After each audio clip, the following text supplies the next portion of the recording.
चले अब मैंने रिकॉर्डिंग स्टार्ट कर दी।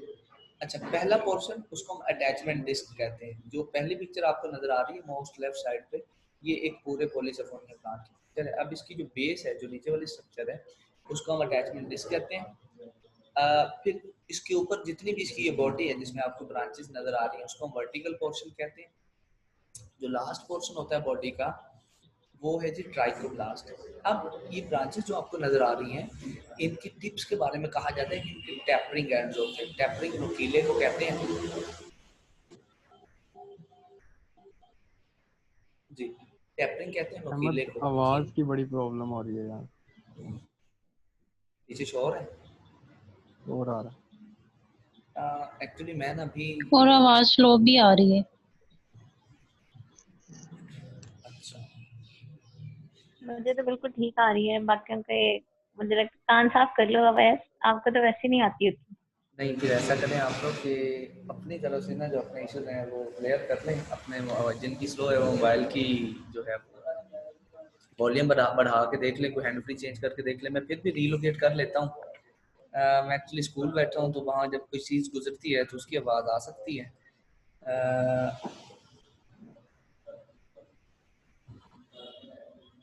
मैं फिर भी ना रीलोकेट अभी करने लगा हूँ। अभी उम्मीद है कि चीज़ सही हो जाएगी।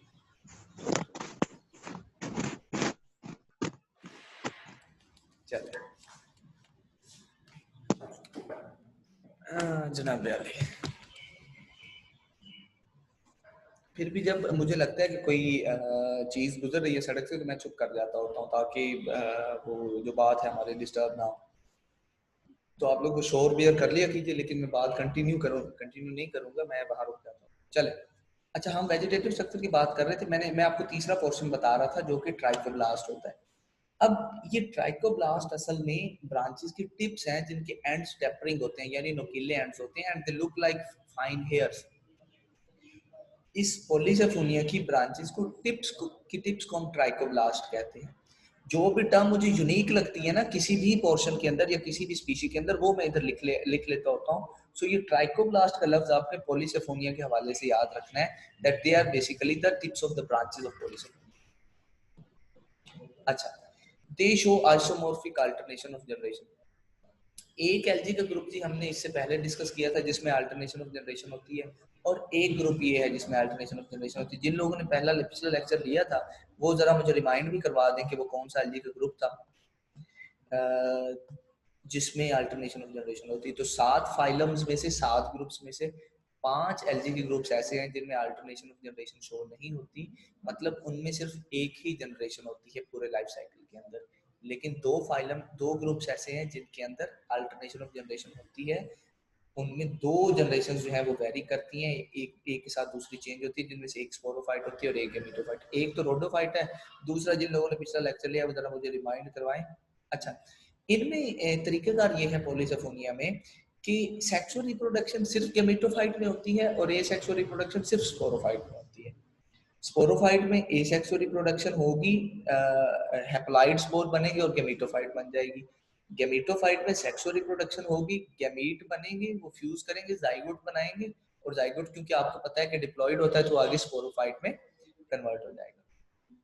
अच्छा, अगर सेक्सुअल रिप्रोडक्शन की बात करें तो रोडोफाइटा के बारे में आपने याद रखना है। ये वाहिद एलजी का ग्रुप है जी,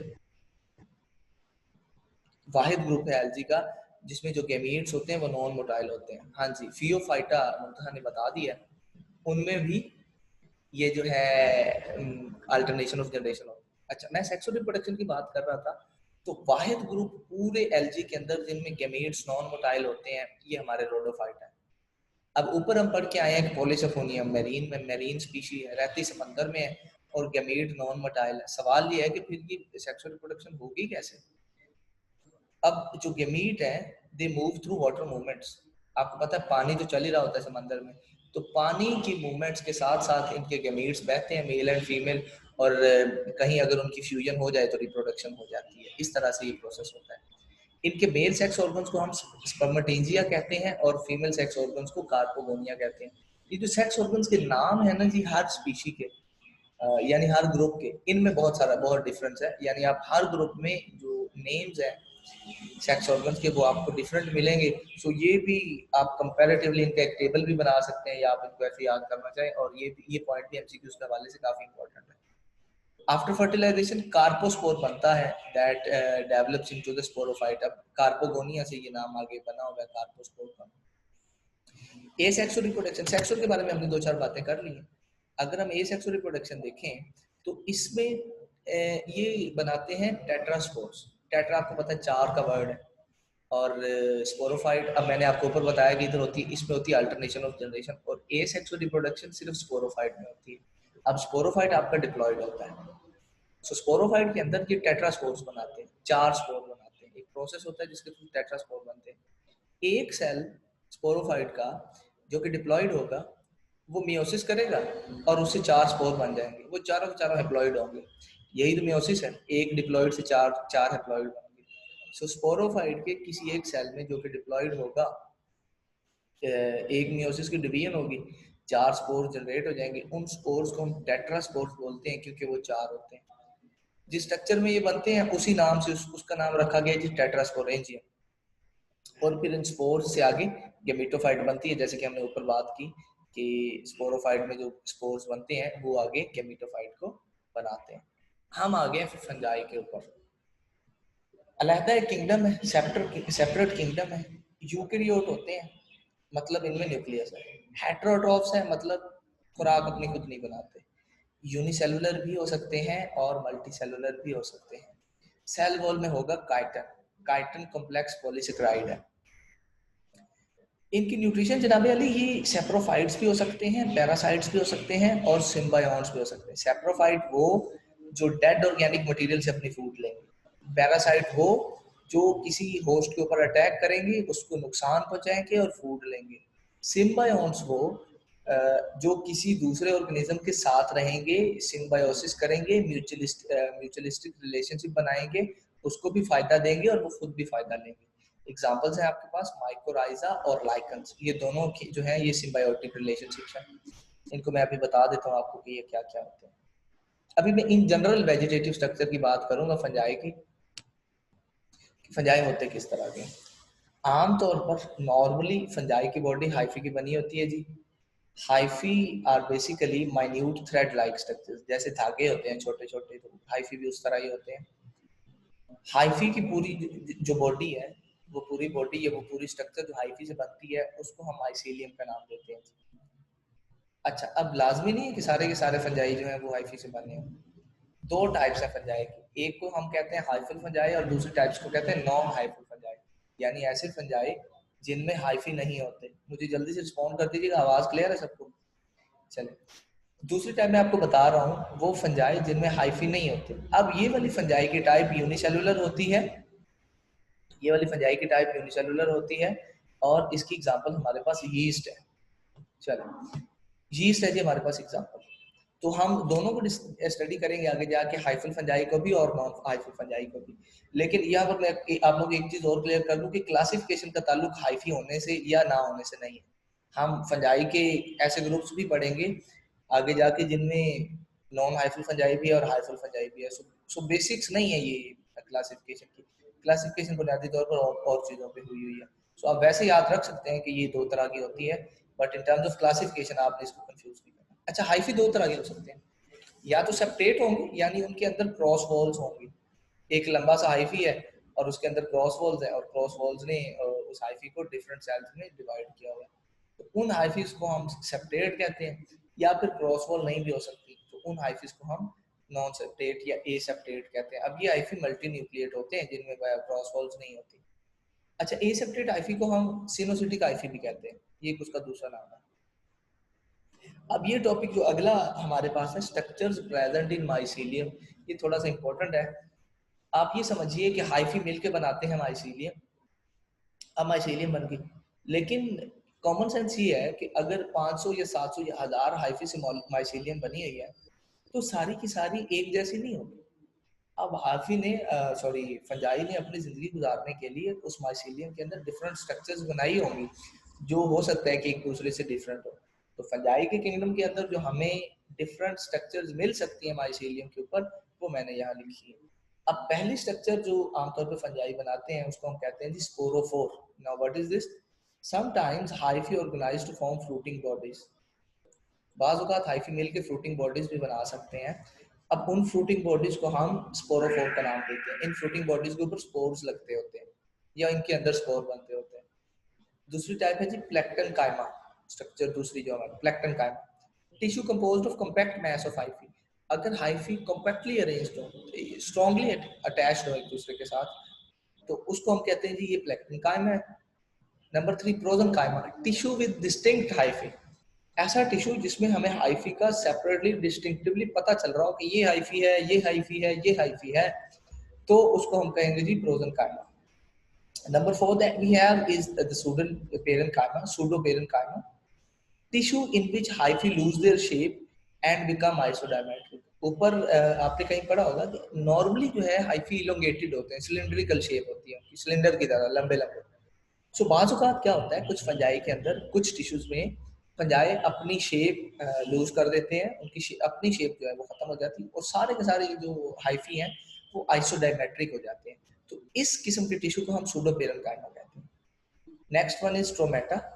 sometimes fungal tissue become hard and fruiting bodies are formed on them. Fungal tissue hard हो जाएगा, सख्त हो जाएगा और फ्रूटिंग बॉडीज उसके ऊपर बनेंगी. सो उसको हम कहते हैं स्ट्रोमेटा.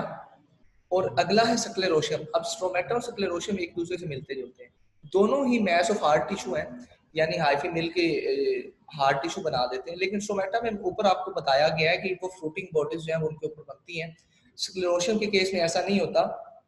स्क्लेरोशियम के केस में फ्रूटिंग बॉडीज नहीं बनती, फ्रूटिफिकेशंस भी हम उनको कहते हैं वो नहीं बनती, लेकिन टिश्यू हार्ड हो जाता है. Next one is rhizomorph. अगर हाइफी मिल के रोप लाइक स्ट्रक्चर बना दें रस्सियों की तरह, आपने भी पढ़ा ना कि धागे होते हैं, तो ये धागे अगर मिल के रोप लाइक स्ट्रक्चर बना दें तो फिर हम उसको राइजोमॉर्फ बोलेंगे. इसके अलावा ये नीचे वाली दो स्ट्रक्चर्स होस्टोरिया और एप्रिसोरिया, ये ज्यादातर पैरासाइटिक फंजाई में या डिजीज काजिंग फंजाई में. होस्टोरिया जो है ये basically knob like branched out growths है, knob like branched out growths, और ये पैरासाइटिक फंजाई में प्रेजेंट होती है. ये उनको अटैचमेंट में हेल्प करती हैं, यानी पैरासाइट ने जब कहीं जाके अटैच होना है किसी सेल के ऊपर तो वो होस्टोरिया की हेल्प लेते हैं. इसी तरह last but not the least हमारे पास है जी एप्रिसोरिया. ये भी डिजीज काजिंग फंजाई में होता है and it arises from infected hyphae. अब वो हाइफी जिसकी वजह से ऑर्गेनिज्म इन्फेक्ट हो रहा है डायरेक्टली, वो हाइफी जिसकी वजह से ऑर्गेनिज्म इन्फेक्ट हो रहा है, वो उस हाइफी से ये स्ट्रक्चर्स निकलती हैं और ये जाके मजीद नए सेल्स को इन्फेक्ट करती हैं. सो इनको हम एप्रिसोरिया बोलते हैं. सो ये कुछ स्ट्रक्चर्स थी माइसीलियम के अंदर. ये टर्म्स आगे यूज हो सकती हैं एमसीक्यूज के हवाले से, इंपॉर्टेंट है, तो मैंने इनको कर लिया include. Next topic that we have is the nutrition in fungi. Fungi में न्यूट्रिशन कैसे होती है मैं आपको बता चुका हूँ. सेप्रोट्रॉफ्स होते हैं, डेड ऑर्गेनिक मैटर के ऊपर जाएंगे, बैठ जाएंगे, अपने इनके अंदर एंजाइम्स होंगे, इन्वर्टेजेस, उसके बाद जो है वो लाइपेजेस, इस तरह के. तो उस डेड ऑर्गेनिक मैटर को जो है वो ब्रेक डाउन करेंगे एंजाइम्स के थ्रू. जब वो सिंपल सब्सटेंसेस में कन्वर्ट हो जाएगा, सिंपल शुगर्स में या फैटी एसिड्स में, तो उसको एब्जॉर्ब कर लेंगे. दूसरा मोड ऑफ न्यूट्रिशन पैरासाइट्स है. पैरासाइटिज्म करते हैं. आपने बहुत सारी एग्जांपल्स फंजाई की पढ़ी होंगी. पैरासाइट्स होते हैं, दूसरे होस्ट में जाके रहेंगे, उसको नुकसान पहुंचाएंगे और जो है वो उससे फूड लेंगे. प्रीडेटर्स, अब ये थोड़ा सा इंटरेस्टिंग है, एफएससी में लिखा हुआ है, एफएससी पढ़ लीजिए. सारे लोगों को मेरी ये रिक्वेस्ट है, एडवाइस है, लाजमी पढ़िए एफएससी. दो फंजाई की टाइप्स ऐसी हैं जो प्रीडेटर्स होती हैं, यानी ये ऑर्गेनिज्म को खा जाती हैं. अब हम जैसे ये समझते हैं कि जैसे प्रीडेशन का ताल्लुक सिर्फ एनिमल किंगडम के साथ है, लेकिन नहीं, कुछ प्लांट्स भी प्रीडेटर्स हैं. जैसे वो, मुझे नाम याद करवाइएगा, मुझे भूल गए. अच्छा, फंजाई के अंदर ये दो हैं, एक ऑस्टर मशरूम है और एक आर्थ्रोपोटाइरस है. ये दो जो स्पीशीज हैं ये प्रीडेशन करती हैं. ये ज्यादातर प्रीडेशन करती हैं नीमाटोडा की. नीमाटोडा जो है वो किंगडम एलिमिलिया के अंदर एक फाइलम है, छोटे छोटे ऑर्गेनिज्म होते हैं. अब ये फंजाई जाके ना जहाँ पर इनको नीमाटोडा मिलता है इनके इर्द गिर्द, ये उसके गिर्द रिंग्स बना लेते हैं. ठीक है जी, आपको पता है ना ये कि धागे की तरह हाइफी होते हैं, थ्रेड लाइक. तो अपनी उंगली को नीमाटोडा समझ लें और अपनी हैंड फ्री को उसके ऊपर कर्ल करना शुरू कर दें.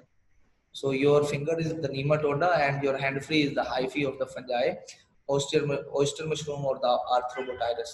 सो इस तरह से ये उनको कैप्चर करके नीमाटोडा को पहले उनको कैप्चर करती हैं, फिर वो मर जाते हैं बेचारे, फिर उनको उसी तरीके से वो सेप्रोफाइटिक मोड ऑफ न्यूट्रिशन के थ्रू उनको ब्रेक डाउन करके उनके ऑर्गेनिक मटेरियल को डाइजेस्ट कर लेते हैं। कुछ फंजाई म्यूचुअलिस्टिक होते हैं, मैंने आपको बताया, लाइकन और माइकोराइजा। लाइकन जो है वो फंजाई का और एल्गी का रिलेशनशिप है, याद रखिएगा, फंजाई का और एल्गी का। बाज़ औक़ात साइनोबैक्टीरिया के साथ भी हो सकता है, क्योंकि एक्चुअली हम साइनोबैक्टीरिया को भी तो ब्लू ग्रीन एल्गी ही कहते हैं ना। सो लाइकन्स फंजाई का और एल्गी का, और माइकोराइजा फंजाई का और वास्कुलर प्लांट्स का। 90% वास्कुलर प्लांट्स जो है ना उनके अंदर माइकोराइजा ऑलमोस्ट मौजूद होता है, वो माइकोराइजा के बगैर सर्वाइव नहीं करते।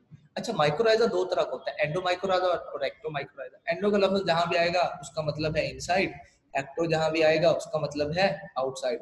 सो एंडोमाइकोराइजा मींस कि इस रिलेशनशिप में फंजाई की जो हाइफी है वो प्लांट सेल के अंदर जो है वो चले जाते हैं, पेनिट्रेट कर जाते हैं सेल वॉल के अंदर। लेकिन एक्टोमाइकोराइजा के केस में ऐसा नहीं होता। एक्टोमाइकोराइजा के केस में फंजाई पेनिट्रेट नहीं करता सेल के साइटोप्लाज्म में, बल्कि जो एडजेसेंट सेल वॉल्स होती हैं उनके दरमियान ही घूमता फिरता रहता है। सो ये मोड ऑफ न्यूट्रिशन था।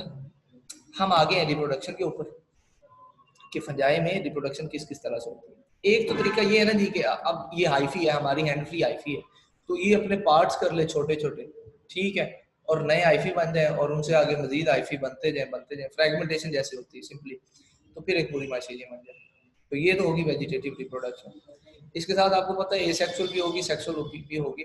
तो एसेक्सुअल रिप्रोडक्शन होती है, इनमें ज्यादातर स्पोर्स के थ्रू, नॉर्मली प्लांट्स में भी स्पोर्स के ही थ्रू होती है एसेक्सुअल रिप्रोडक्शन। अब इसमें 5-7 तरह के स्पोर हैं पूरे फंजाई किंगडम के अंदर, वो बनते हैं। ये वही स्पोर है जो हमने पीछे एल्गी में डिस्कस किया। अब देखिए ना जी कि एंडोस्पोर, एंडो का मतलब इनसाइड, ऐसा स्पोर जो स्पोरेंजिया के अंदर बनता है उसको एंडोस्पोर कहते हैं।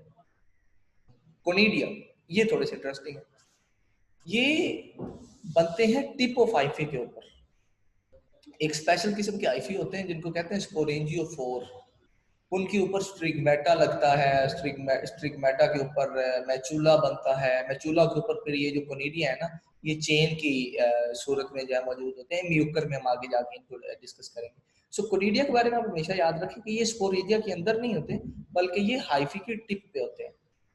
ज़ूओस्पोर, जिन लोगों ने एल्गी वाला लेक्चर लिया उनको बड़ा अच्छी तरह पता होगा कि मोटाइल है जी। इनका करेक्टर ये है कि इनमें 2 फ्लैजेला होते हैं इन स्पोर्स के अंदर, but they are very rare in the kingdom fungi. Algae में तो हमने बार बार जिक्र आ रहा था ज़ूओस्पोर्स का, but as far as kingdom fungi is concerned zoospores are very rare. अब प्लानोस्पोर्स अगेन हम एल्गी से ये कॉन्सेप्ट ले रहे हैं कि ये नॉन मोटाइल होते हैं, इनमें फ्लैजेला नहीं होते, तो ये उन स्पीशीज में होंगे जिनको मूवमेंट की ज्यादा जरूरत नहीं है। अच्छा, 2 टाइप्स और हैं, एक तो है आर्थ्रोस्पोर्स। अब इसको समझिए जरा। अगर हाइफी ब्रेक कर जाए इंडिविजुअल सेल, हम कह रहे हैं कि हाइफी के अंदर सेप्टा हो सकते हैं, पीछे हमने ये बात की। तो अगर एक हाइफी है उसके अंदर 9 सेप्टा है, 10 सेल्स पे वो मुश्तमिल है और हर सेल ब्रेक डाउन कर जाता है, तो हमारे पास एक हाइफी से बन के 10 सेल। अब अगर ये 10 के 10 सेल स्पोर की तरह बिहेव करना शुरू कर दें तो इनको हम कहेंगे आर्थ्रोस्पोर्स। लास्ट वन है हमारे पास क्लेमाइडोस्पोर्स। अभी आर्थ्रोस्पोर्स में मैं कह रहा हूं कि अगर सेल स्पोर की तरह बिहेव करना शुरू कर दे तो वो आर्थ्रोस्पोर है।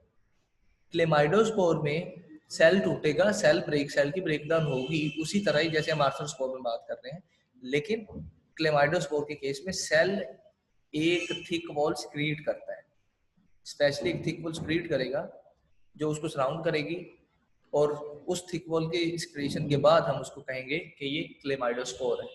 So the difference between arthrospore and the chlamydospore basically is arthrospore में कोई नई वॉल सिक्रीट नहीं होती, बट क्लेमाइडोस्पोर में एक थिक वॉल सिक्रीट होती है और उसकी सिक्रीशन के बाद वो स्पोर बनता है। जनाब यानी सेक्सुअल रिप्रोडक्शन जी, टोटल जो प्रोसेस है सेक्सुअल रिप्रोडक्शन का वो 3 फेजेस में होता है फंजाई के अंदर। पहला फेज है प्लाज्मोगैमी, दूसरा फेज है कैरियोगैमी, तीसरा फेज है मियोसिस। अब जब नॉर्मल सेल डिवीजन हम पढ़ते हैं ना, ये जो लोग पढ़ाते हैं उनके लिए आप हमेशा पहले पढ़ते हैं कैरियोकाइनेसिस, फिर आप पढ़ते हैं साइटोकाइनेसिस। प्लांट्स के केस में, एनिमल्स के केस में कि पहले डीएनए रेप्लिकेट करता है, ठीक है, बाद में जाके उसको हम कहते हैं कैरियोकाइनेसिस। बाद में जाके साइटोप्लाज्म डिवाइड करता है, उसको हम कहते हैं साइटोकाइनेसिस। प्लांट्स के केस में ऐसा होता है, पहले कैरियोकाइनेसिस, फिर साइटोकाइनेसिस, मियोसिस खत्म या माइटोसिस भी खत्म। अब यहाँ पर पहले होनी प्लाज्मोगैमी। प्लाज्मोगैमी वो प्रोसेस है जिसमें गैमीट्स फ्यूज करते हैं और इनके जो न्यूक्लियाई हैं फंजाई के वो करीब आ जाते हैं।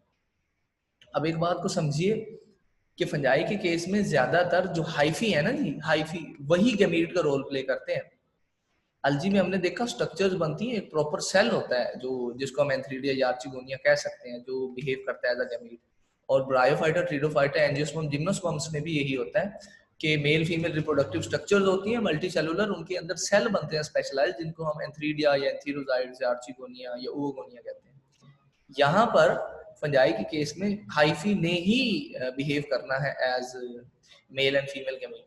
तो पहले तो दो हाइफी एक दूसरे के क्लोज आएंगे, फ्यूज होंगे एक दूसरे के, ठीक है, एक दो हाइफी हो गए फ्यूज, ठीक है जी। तो अब जो उनके अंदर एक एक न्यूक्लियस होगा,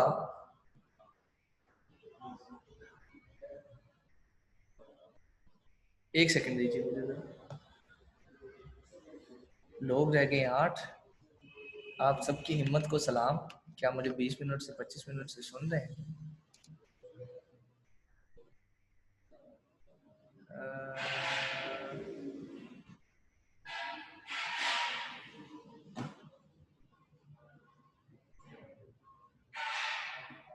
चले जनाब,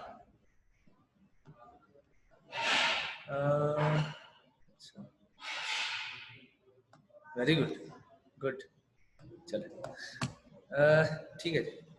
अच्छा, तो पहले तो मैं ये कह रहा हूँ कि हाइफी एक दूसरे के करीब आएंगे, फ्यूज करेंगे, तो जब फ्यूज कर लेंगे तो उनके अंदर जो न्यूक्लियाई मौजूद है वो एक दूसरे के करीब आ जाए। दूसरा प्रोसेस होता है कैरियोगैमी का, और अब हाइफी जुड़ गए एक दूसरे से आगे, तो हाइफी के जुड़ने के बाद अब उनके अंदर जो इंडिविजुअल न्यूक्लियस प्रेजेंट है वो फ्यूज करेंगे और उनसे जाइगोट बनेगा। बात को समझिए, दो हाइफी करीब आए, फ्यूज हो गए तो वो एक हाइफी बन गया। अब इनके अंदर है दो न्यूक्लियाई, एक हाइफी का एक दूसरे हाइफी का, तो वो दोनों न्यूक्लियाई मिले और उन्होंने जाइगोट बना दिया। अब एक हाइफी जो दो हाइफी के फ्यूज होने से बन गया है और उसके अंदर एक जाइगोट। अब होगी मियोसिस, क्योंकि हाइफी तो हैप्लॉइड थे, जो आके मिले थे वो तो हैप्लॉइड थे, और जाइगोट बन गया डिप्लॉइड। अब होगी मियोसिस, ठीक है जी, जाइगोटिक न्यूक्लियस के अंदर, और अब दोबारा से हैप्लॉइड न्यूक्लियाई बनेंगे। सो तीसरे स्टेप में जाकर फिर दोबारा जब हैप्लॉइड न्यूक्लियाई बन जाएंगे तो यहाँ पर आके हमारा सेक्सुअल रिप्रोडक्शन का प्रोसेस खत्म हो जाएगा। So from haploid nuclei diploid zygote बना, फिर डिप्लॉइड जाइगोट दोबारा मियोसिस करता है और अगेन जो है वो हैप्लॉइड न्यूक्लियाई बन जाते हैं। सो इस तरह से रिप्रोडक्शन का प्रोसेस होता है। अच्छा, details of sexual reproduction in fungi. अब इसमें एक दो तीन बातें करने वाली। कुछ फंजाई ऐसे हैं जिनमें आइसोगैमी होती है, यानी मेल फीमेल गैमेट सेम होते हैं, कोई डिफरेंशिएशन नहीं। कुछ फंजाई के अंदर सेक्सुअल रिप्रोडक्शन होती है एन आइसोगैमस, यानी जिनमें जो शेप है गैमेट्स की वो डिफरेंट होती है। अब एक कुछ गैमेट्स माइक्रो होते हैं, माइक्रो गैमेट्स होते हैं, कुछ मैक्रो गैमेट्स होते हैं। माइक्रो गैमेट्स आपको पता है मेल गैमेट्स को कहते हैं, मैक्रो गैमेट्स जो होते हैं वो हमेशा फीमेल के लिए टर्म यूज होती है। तीसरी टाइप है जी ओगैमी। ओगैमी में एंथ्रीडिया और आर्चिगोनिया होते हैं, मेल और फीमेल जो है ऑर्गन्स जो है। अब ओगैमी में साइज भी डिफरेंट होता है और स्ट्रक्चर्स भी डिफरेंट होती हैं गैमेट्स की। ये आपको आइसोगैमी, एनाइसोगैमी और ओगैमी के बारे में पता होना चाहिए। चौथी और इंटरेस्टिंग जो डिफरेंशिएशन है, जो थोड़ा सा डिफरेंस है, दैट इज स्पर्मेटाइजेशन। बाज़ औक़ात कुछ फंजाई के अंदर एंथ्रीडिया नहीं बनते, जो कि मेल रिप्रोडक्टिव ऑर्गन है, वो नहीं बनते, बल्कि fungi develop conidia like spermatia. अच्छा, ये फंजाई कोनिडिया की तरह के स्पर्मेशिया बनाते हैं। हमने पीछे पढ़ा है कोनिडिया तो एसेक्सुअल स्पोर है ना, जो टिप पे बनता है, लेकिन बाद फंजाई के अंदर कोनिडिया की तरह का स्पर्मेशिया बनता है, और ये स्पर्मेशिया जो है ये एंथ्रीडिया की जगह आर्चिगोनिया से कंबाइन करता है और आगे जो है वो रिप्रोडक्शन होती है। लास्टली बाज़ बात वेजिटेटिव हाइफी की भी यूनियन हो जाती है, यानी कोई भी दो वेजिटेटिव हाइफी जो हैं, जो इसके पार्ट है माइसीलियम को आपस में जुड़ेंगे और उनके दरमियान रिप्रोडक्शन होगी, जाइगोट बनेगा, फिर जाइगोट मियोसिस होगी, अगेन वो जो है वो हाइफी बन जाएगा जनाब। अच्छा, ये प्लाज्मोगैमी और कैरियोगैमी के हवाले से एक डिफरेंस है हायर फंजाई और लोअर फंजाई में। तो लोअर फंजाई में karyogamy occurs immediately after fertilization. जैसे ही फर्टिलाइजेशन होती है उसके फौरन बाद कैरियोगेमी हो जाती है लोअर फंजाई में। और हायर फंजाई में कैरियोगेमी इमीडिएटली नहीं होती, यानी पहले फर्टिलाइजेशन होती है और उसके कुछ टाइम के बाद जाके कैरियोगेमी होती है। अभी आपके जहन में यहाँ आना था कि हायर फंजाई लोअर फंजाई का क्या अजाब है, ये क्या होती है, तो मैंने यहाँ लिख दिया है। 4 किंगडम मैंने यहाँ मेंशन किए हैं, जाइगोमाइकोटा, कट्रीडियोमाइकोटा, एस्कोमाइकोटा और बेसिडियोमाइकोटा। जो जाइगो और कट्रीडियो हैं उनके बारे में आप याद रखें कि ये लोअर फंजाई है, और एस्को और बेसिडियो के बारे में आप याद रखें कि ये हायर फंजाई है। ये टर्मिनोलॉजी क्लियर होनी चाहिए सबको कि जाइगो और chytridio lower fungi, asco and basidio are the higher fungi. मजीद इनके डिफरेंसेस और डेफिनेशंस पढ़नी हो तो फिर इंटरनेट तो अवेलेबल ही है। अच्छा, ये अब मैंने क्लासिफिकेशन स्टार्ट करनी है लेकिन मिनट रह गए हैं 4, ठीक है, तो इस पे मैंने टाइम भी लगाना है 5-10 मिनट। सो मैं ये कह रहा हूँ कि अभी इसको हम करेंगे अगले सेशन में स्टार्ट। 4 मिनट रह गए, 2 मिनट में आपको देता हूँ कि आप सवाल पूछ लें।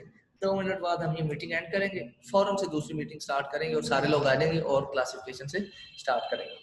चले, सवाल है तो पूछें। यहाँ तक जिन लोगों ने पढ़ा है एलजी को या फंजाई को भी थोड़ा बहुत पढ़ा है तो वो पूछिए सवाल, अगर किसी को कोई है तो।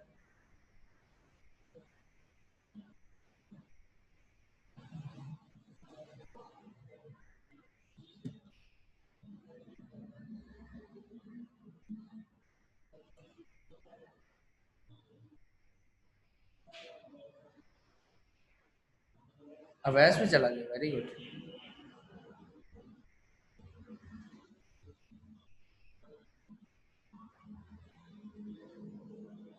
आप सारे तो हैं ना, 7 लोग जो हैं? दीदी हम लोग इधर ही हैं और जितना पढ़ा उतनी तो समझ आ गई है। मतलब यहाँ तक कोई सवाल नहीं है, आगे चले? जी बिल्कुल। चलो मैं अभी एंड कर रहा हूँ, आपने ना फौरन से ज्वाइन कर लेना, ठीक है। फौरन से आप लोग ज्वाइन कर लीजिएगा। मैं भी इसको एंड कर देता हूँ। लिंक दोबारा से व्हाट्सएप करेंगे? नहीं नहीं, उसी लिंक, मैं जैसे ही इसको एंड करूँ आप उसी लिंक को क्लिक करें, दोबारा आपका ज्वाइन हो जाएगा। ठीक है। चले, ये मैंने कर दिया एंड। ये अभी आप दोबारा ज्वाइन कीजिए सारे लोग।